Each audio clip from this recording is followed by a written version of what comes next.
"Sir, please don't let them take us," cried black twins. The CO did more. He made them untouchable.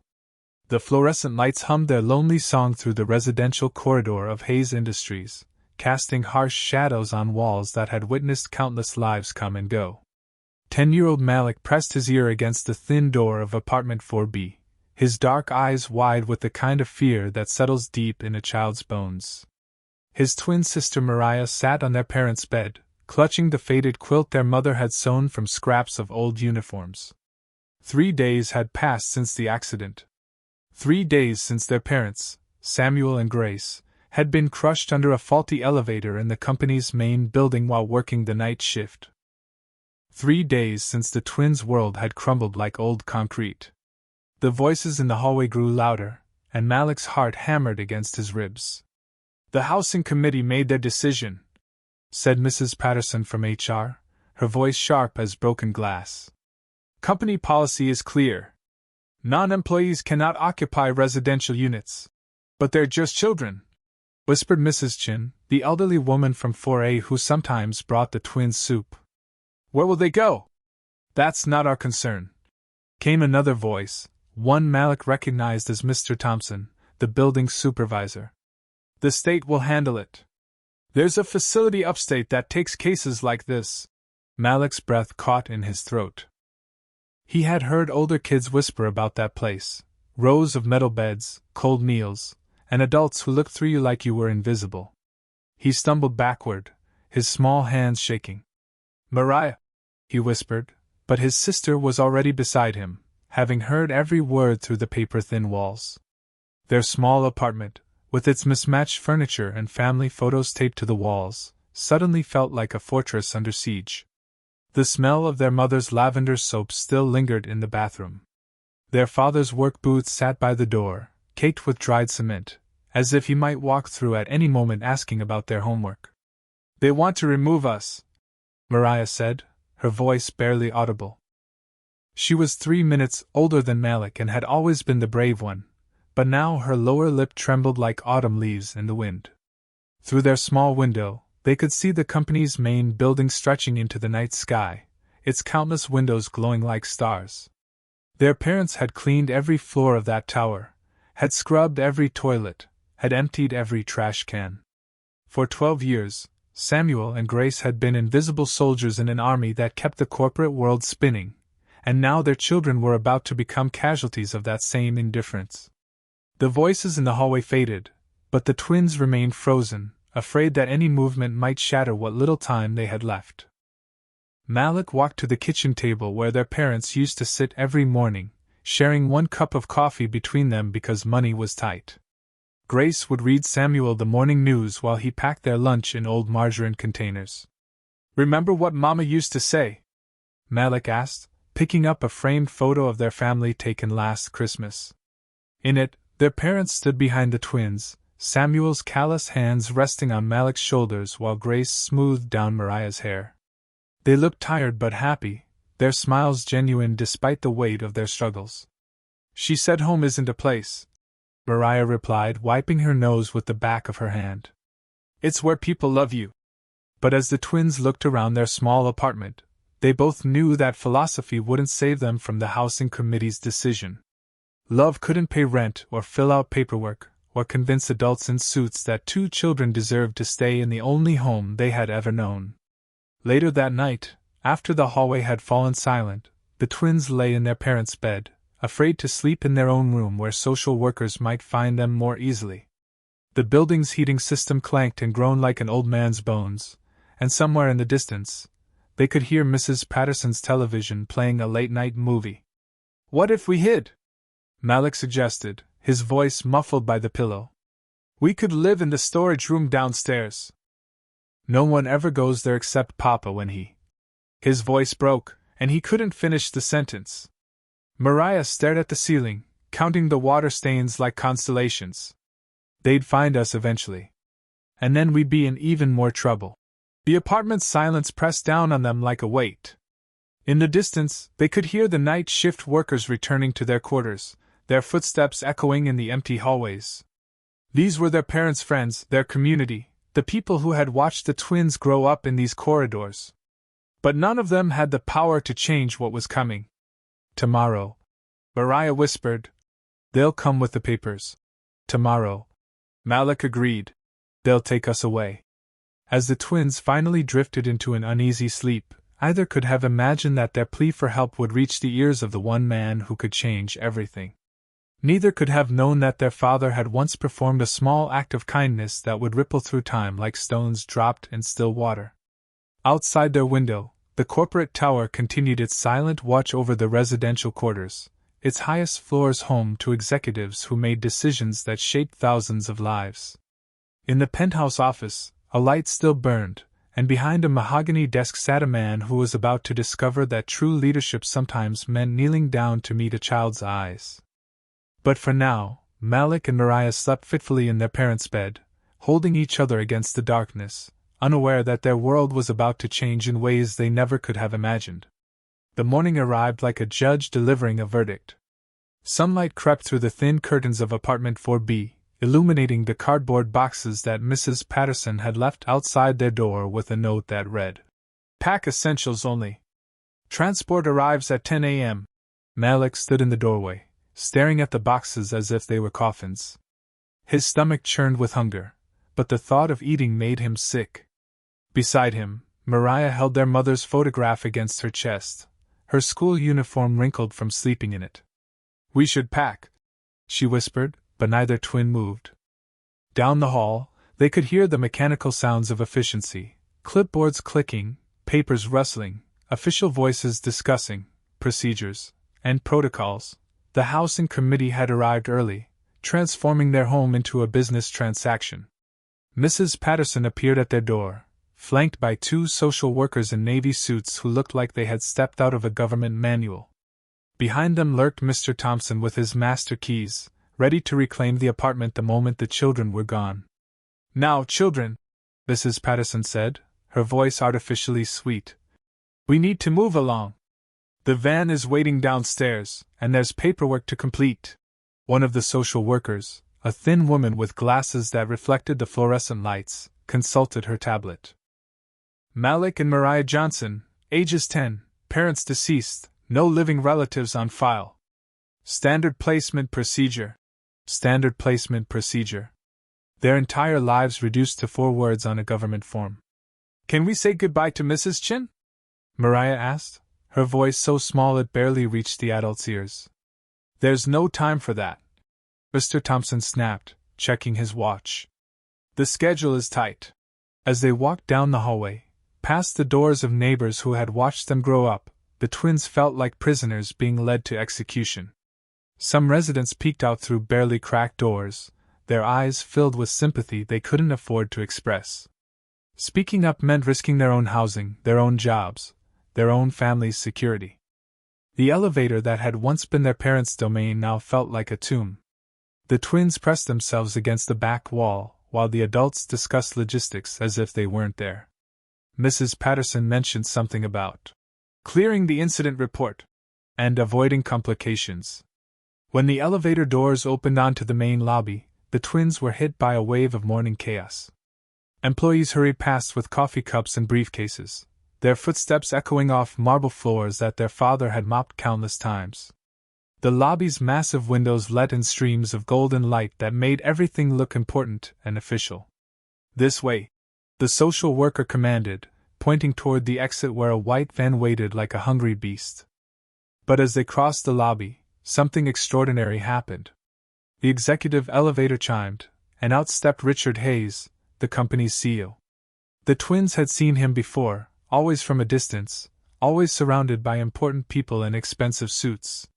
He was younger than most executives, maybe 45, with graying temples and the kind of confident walk that commanded attention. This morning was different, though. He walked alone, carrying only a simple coffee cup and a worn leather briefcase. His tie was slightly crooked, and there were dark circles under his eyes that suggested he had worked through the night.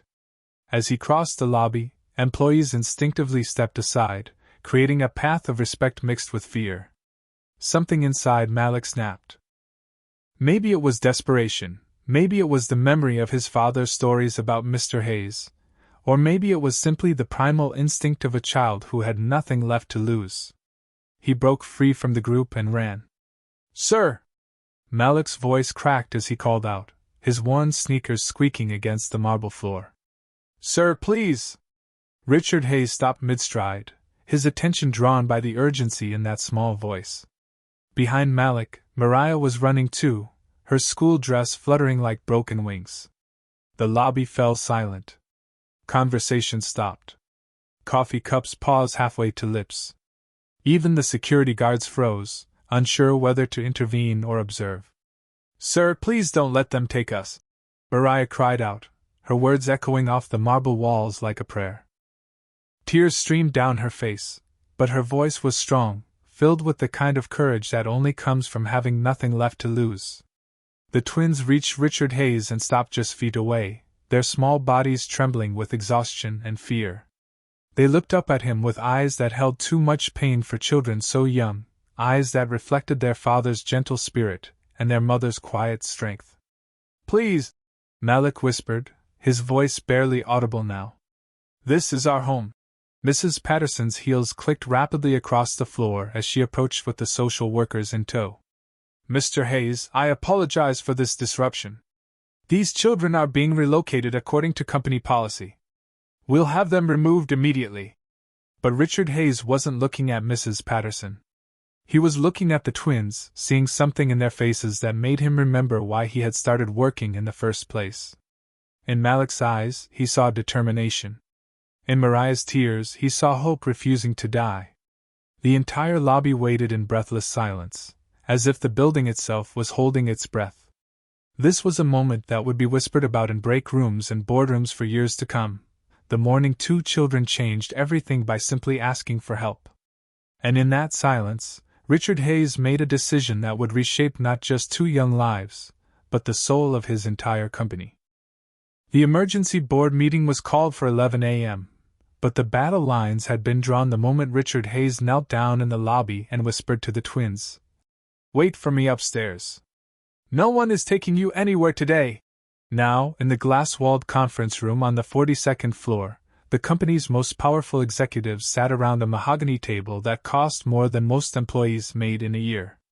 Through the floor-to-ceiling windows, the city sprawled below like a game board, but the real game was happening right here, with two children's lives as the stakes. Victoria Sterling, the chief legal officer, spread her papers across the table like weapons. Her silver hair was pulled back in a severe bun, and her eyes were the color of winter storms. She had built her career on protecting the company from lawsuits, and she saw liability in everything. "Richard, I understand your emotional response," she began, her voice sharp enough to cut glass. "But these children have no legal standing here. Their parents were employees, not them. Housing policy is explicit. Residential units are for active personnel only." Board member James Rothschild nodded vigorously, his jowls shaking with indignation. At 68, he was old-school corporate, the kind of man who believed business was war and compassion was weakness. "We can't set a precedent here. What happens when the next employee dies? Do we become a charity organization? Do we house every orphan in the city?" "The insurance implications alone," Victoria continued, pulling out a thick folder. "Children on company property without guardian supervision, potential accidents, medical liabilities. Our premiums would skyrocket. The board of directors would have our heads." Chief Financial Officer Marcus Webb, a thin man who saw the world through spreadsheets, tapped his calculator. "The cost analysis is staggering. Housing, utilities, food, education, we're looking at potentially hundreds of thousands per child. Multiply that by precedent, and we could be bankrupted by acts of charity." Richard sat at the head of the table, his fingers steepled, listening to each argument with the patience of a man who had expected this fight. His coffee had gone cold an hour ago, but he hadn't touched it. In his mind, he kept seeing Malik's frightened eyes and Mariah's trembling hands. "They're not employees," echoed HR Director Patricia Hawkins, Mrs. Patterson's superior. "They contribute nothing to company productivity. They're dead weight, Richard. Sentiment is a luxury we can't afford in this economic climate." But then David Martinez, the youngest board member at 34, spoke up. As director of public relations, he understood something the others didn't. "Have any of you considered the optics of this?" he asked quietly. "Word is already spreading through the building.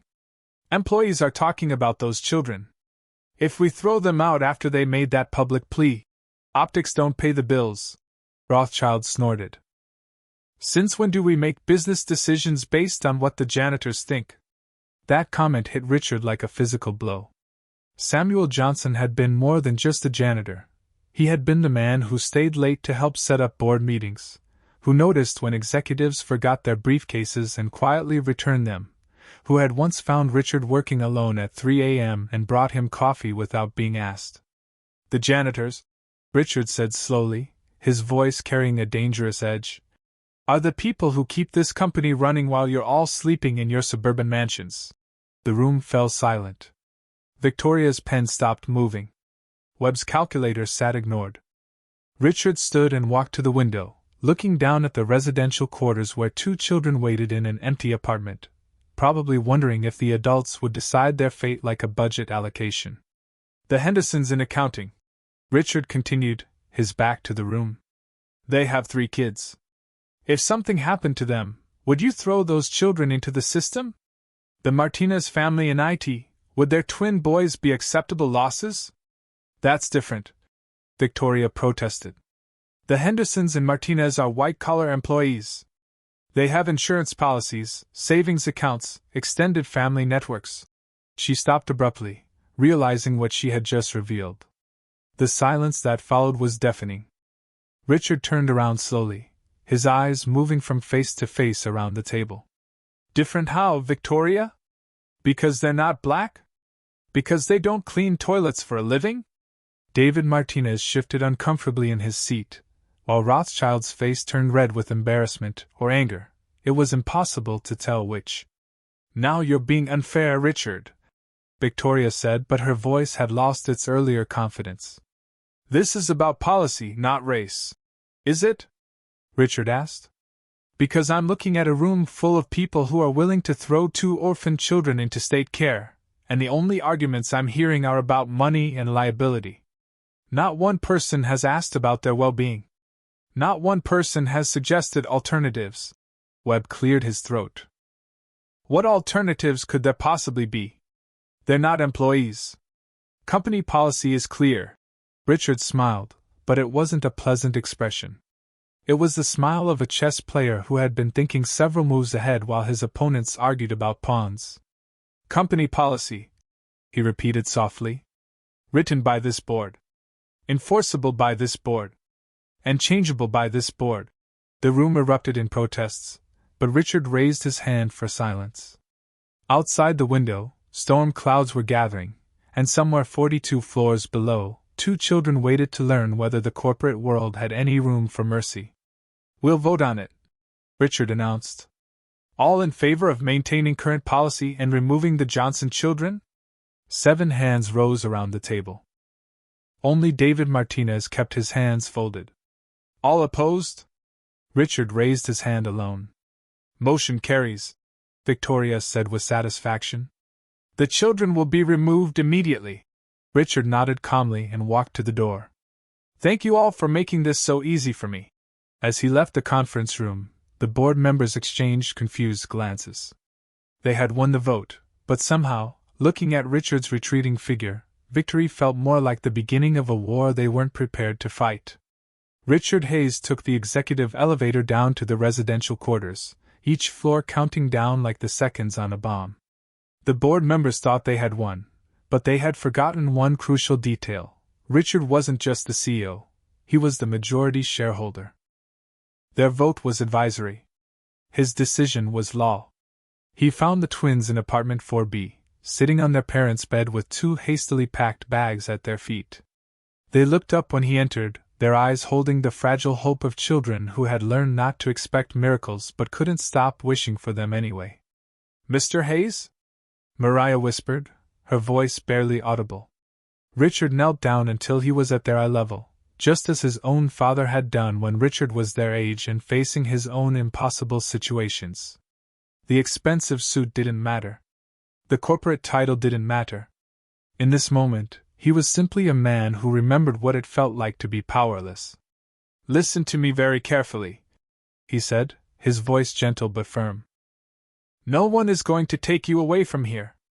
This is your home, and it will remain your home for as long as you want it." Malik's lower lip trembled. "But the lady with the clipboard said—" "The lady with the clipboard doesn't make the final decisions," Richard interrupted softly. "I do. And I've decided that you belong here." The twins looked at each other with the kind of wordless communication that only twins possess. In their eyes, Richard saw the beginning of something he hadn't expected: trust. "But how?" Mariah asked. "Mrs. Patterson said there's no policy for kids like us." Richard smiled, and this time it reached his eyes. "Then we'll create one." An hour later, Richard stood in his penthouse office, staring at the computer screen that would change everything. His assistant, Elena Rodriguez, had been with the company for 15 years and had seen Richard through hostile takeovers, market crashes, and corporate scandals. But she had never seen him type with such focused intensity. "Sir," she said carefully, "are you certain about this? The legal department will need to review." "The legal department works for me," Richard replied without looking up.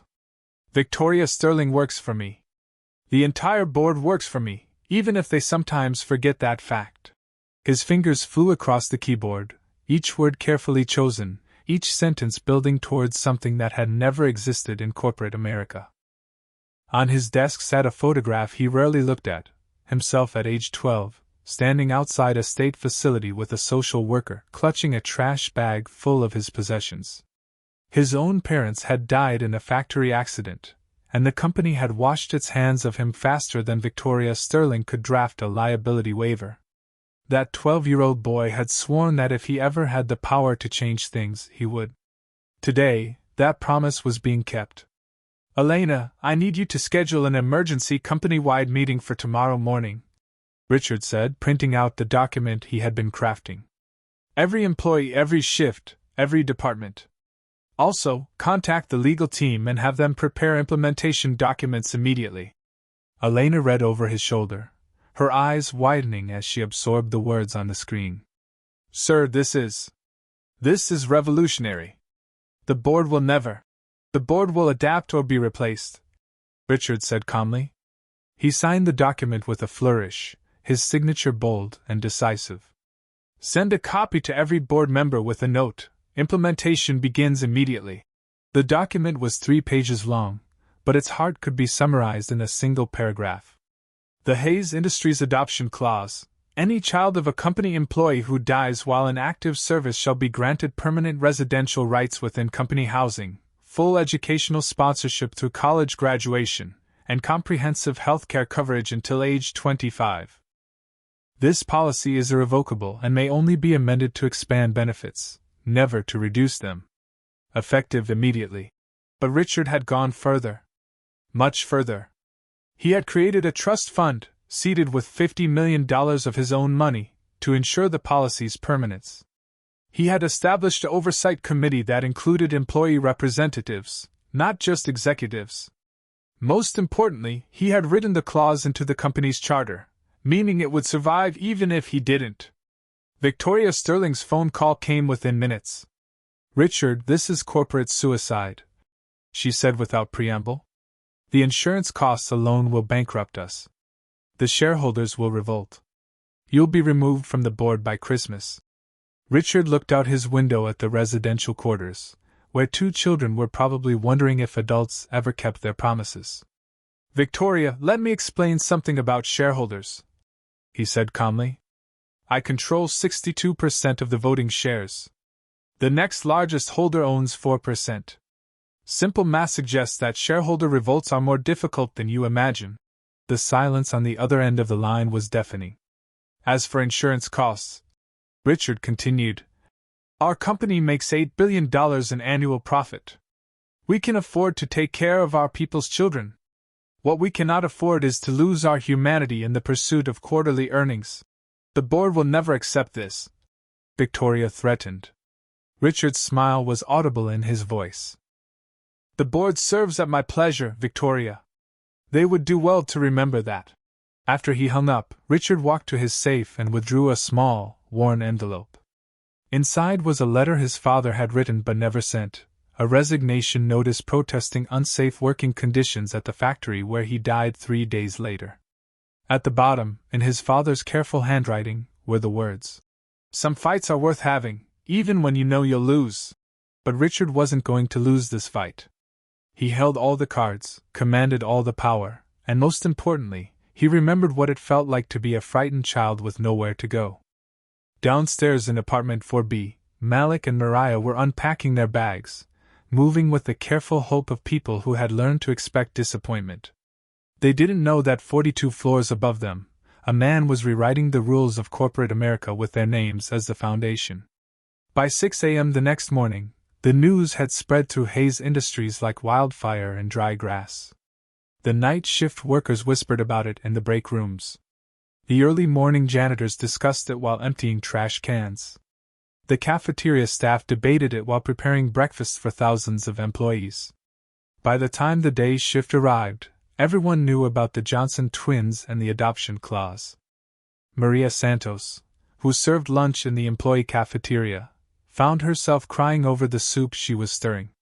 Her own daughter had asked her just last week what would happen if something happened to Mama while she was at work. Now Maria had an answer that didn't involve fear. "Did you hear?" she whispered to Carlos, the prep cook beside her. "Mr. Hayes put it in writing. If something happens to us, our kids get to stay. They get college money too." Carlos wiped his eyes with his apron. He had 3 children and had been working 2 jobs to save for their education. "My Miguel wants to be an engineer. Always said I couldn't afford to send him to university. Maybe now." In the accounting department, Jennifer Henderson, one of the white-collar employees Richard had mentioned in the board meeting, sat staring at her computer screen, reading the company-wide email that had arrived at dawn. Her hands shook slightly as she absorbed the implications. If something happened to her and her husband, their children wouldn't be cast into the foster system. They would be protected, educated, given a future. "It's unprecedented," she murmured to her colleague, Tom Richards. "I've never heard of a corporation doing anything like this." Tom nodded, his own eyes wet. "My wife has cancer. We've been terrified about what happens to our kids if the treatments don't work. This changes everything." But not everyone was celebrating. In the executive washroom, James Rothschild splashed cold water on his face and stared at his reflection with disgust. Around him, he could hear employees talking about the new policy with something that sounded dangerously like loyalty, pride, even love for their company. "It's manipulation," he muttered to his reflection. "Emotional manipulation to create worker dependency." Victoria Sterling was having a similar crisis of faith in her corner office. She had spent her legal career protecting companies from lawsuits, building walls between corporations and human complications. Now Richard had torn down those walls and invited the complications in. Her secretary knocked softly. "Miss Sterling? There's a delegation here to see you." "I'm not seeing anyone today," Victoria snapped. "It's the employee council, ma'am. They say it's about the Johnson children." Victoria's stomach dropped. The employee council was a group of worker representatives that Richard had established years ago, much to the board's disapproval. They rarely involved themselves in executive business, but when they did, it usually meant the employees were organizing. She found 12 workers waiting in her reception area, janitors still in their uniforms, cafeteria workers with hairnets in their hands, maintenance staff with grease-stained clothes. They looked uncomfortable in the elegant space, but their eyes held a determination Victoria had never seen before. "We want to make a statement," said Marcus Williams, a janitor who had worked for the company for 23 years. "About the new policy. About Mr. Hayes." Victoria braced herself for demands, complaints, or threats. Instead, Marcus pulled out a handwritten letter signed by over 300 employees. "We want to thank him," Marcus said simply. "And we want you to know, if anyone tries to change this policy, if anyone tries to hurt those children or remove Mr. Hayes for doing the right thing, they'll have to go through all of us." The letter was beautiful in its simplicity, written in the careful handwriting of people who weren't used to formal correspondence, but had something important to say. It thanked Richard for seeing them as human beings, not just employee numbers. It promised loyalty not just to the company, but to the man who had proven that corporate power could be used for protection instead of exploitation. Victoria read the letter twice, her legal mind automatically noting the implications. Employee solidarity on this scale was powerful. Dangerous, even. If the board tried to remove Richard or overturn his policy, they would face not just a shareholder battle, but a worker uprising. Meanwhile, in the residential quarters, something magical was happening. Mrs. Chin had knocked on the twins' door with a pot of homemade soup. Behind her came Mr. Rodriguez from 3C with fresh bread. Then came the Patel family with rice and curry, the Johnsons from 2A with fried chicken, the O'Briens with shepherd's pie. Soon, apartment 4B was filled with their parents' coworkers, people who had known Malik and Mariah since they were babies but had felt powerless to help. Now, with Richard's policy protecting the children, they could finally act on their love. "Your papa," said Mrs. Chin, smoothing Mariah's hair. "He was good man. Always helped everyone. Now Mr. Hayes helps you, the way your papa would have wanted." Old Mr. Thompson from maintenance, who had worked alongside Samuel Johnson for 12 years, sat down heavily on the couch. "Your father saved my job once," he told the twins. "I made a mistake that could have got me fired, but Sam took the blame. Said it was his fault. I never forgot that." As the evening progressed, the twins heard story after story about their parents' kindness, their quiet generosity, their willingness to help anyone who needed it. They learned that their father had covered shifts for sick colleagues, that their mother had sewn Halloween costumes for neighborhood children who couldn't afford them, that together they had been the heart of a community the twins never knew existed. "We're family," Marcus Williams told them before leaving. "All of us in these buildings, we're family. And family takes care of family." For the first time since their parents' death, Malik and Mariah went to sleep with full bellies and hearts that felt less broken. Outside their window, the lights of the corporate tower still glowed, but now those lights felt protective rather than intimidating. In his penthouse office, Richard Hayes worked late into the night, fielding calls from reporters, competitors, and corporate analysts who couldn't understand what he had done or why. But every time doubt crept in, he remembered 2 children running across a marble lobby, crying for help. Some things were worth more than quarterly profits. Some fights were worth having, even when, especially when, everyone said you were crazy for fighting them. The transformation was complete. Hayes Industries was no longer just a company. It had become something unprecedented in corporate America, a family that took care of its own. 3 months later, apartment 4B looked like a home again. The cardboard boxes had been replaced with new furniture donated by employees. The walls that once held only their parents' photos now displayed drawings from art classes, certificates from tutoring sessions, and a framed copy of the adoption clause with both twins' names written in calligraphy at the bottom. Malik sat at the kitchen table, working on algebra homework with Mrs. Chin, who had volunteered to tutor him 3 afternoons a week. His grades had improved dramatically since the crisis, as if having a secure future had freed his mind to learn. Beside him, Mariah practiced violin, an instrument she had never dreamed of learning until the company's new Children's Enrichment Fund made it possible. The evening news played softly in the background, featuring yet another story about Hayes Industries and what reporters had dubbed the Hayes Doctrine, the radical idea that corporations should protect their workers' families as fiercely as they protected their profits. Other companies were beginning to adopt similar policies, afraid of losing good employees to Hayes Industries' unprecedented benefits. A soft knock interrupted their homework session. Richard Hayes stood in the doorway, looking less like a corporate executive and more like a neighbor. He had started visiting the twins weekly, ostensibly to check on their progress, but really because their company reminded him of something he had lost long ago, the feeling of belonging somewhere. "Mr. Hayes!" Mariah jumped up, her violin forgotten. The formal distance of their first meeting had melted away over months of shared dinners and homework help. "How are my favorite students doing?" Richard asked, settling into the chair that had become his usual spot. Malik held up his math worksheet, beaming with pride. I got an A on my geometry test. Mrs. Chen says I might be ready for advanced math next year.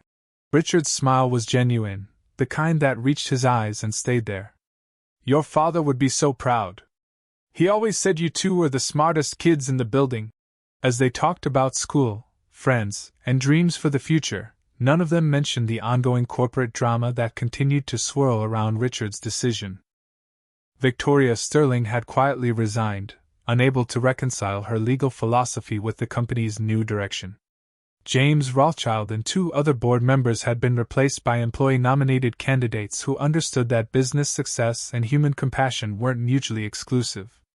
The financial analysts had been wrong about bankruptcy. Hayes Industries stock had soared as words spread about their revolutionary employee policies. The best workers from competing companies were jumping ship to join a corporation that valued them as human beings, not just productivity units. Productivity had actually increased as employees worked harder for a company they knew would protect their families. I have something for you, Richard said, pulling out a manila envelope. Inside were 2 documents that would change the twins' lives forever, not the legal papers that had once threatened to separate them, but scholarship letters from Stanford University. We know you're only 10, Richard explained as their eyes widened. But the company's new education partnership program guarantees your spots when you're ready. Full tuition, room and board, everything. The only requirement is that you keep working hard in school. Mariah stared at the letter, her fingers tracing the university logo. I want to be a doctor, she whispered. I want to help people the way you helped us. Malik nodded vigorously. I want to build things. Buildings where families can live safely. Richard felt something tighten in his chest, not pain, but the opposite. Joy so pure it almost hurt. You can be anything you want to be. That's what this is all about. As the evening wound down, and Richard prepared to leave, Malik asked the question that had been brewing in his mind for weeks. Mr. Hayes, does this mean no one can take us away now? Ever? Richard knelt down to their level, just as he had that first day in the lobby, and took their small hands in his larger ones. Not just you, he said, his voice carrying the weight of an unbreakable promise. Anyone like you. Any child who finds themselves alone and afraid. You're untouchable now, and so is every child who comes after you. The word hung in the air like a benediction. Untouchable. Not in the sense of being isolated or unreachable, but in the truest meaning, protected beyond anyone's power to harm. Outside their window, the lights of Hayes Industries glowed against the night sky, but they no longer seemed distant or cold. They were the lights of home, of security, of a future that stretched out bright and limitless before 2 children who had learned that sometimes, when you're brave enough to ask for help, miracles can happen. As Richard walked back to his penthouse office, he passed the memorial wall that now honored Samuel and Grace Johnson alongside other employees who had died in service to the company. Their photos were surrounded by flowers that were refreshed weekly by co-workers who remembered their kindness. But their true memorial wasn't carved in stone or printed on plaques. It lived in the laughter of their children, in the policy that bore their legacy, and in the knowledge that no child would ever again face what Malik and Mariah had faced alone. In apartment 4B, the twins went to sleep without fear for the first time in months, secure in the knowledge that they were home, they were loved, and they were truly, finally, untouchable. The story that had begun with a desperate plea had become something larger, a testament to the power of one person to change everything, and proof that sometimes the most important business decisions are made not with spreadsheets and profit margins, but with courage and heart.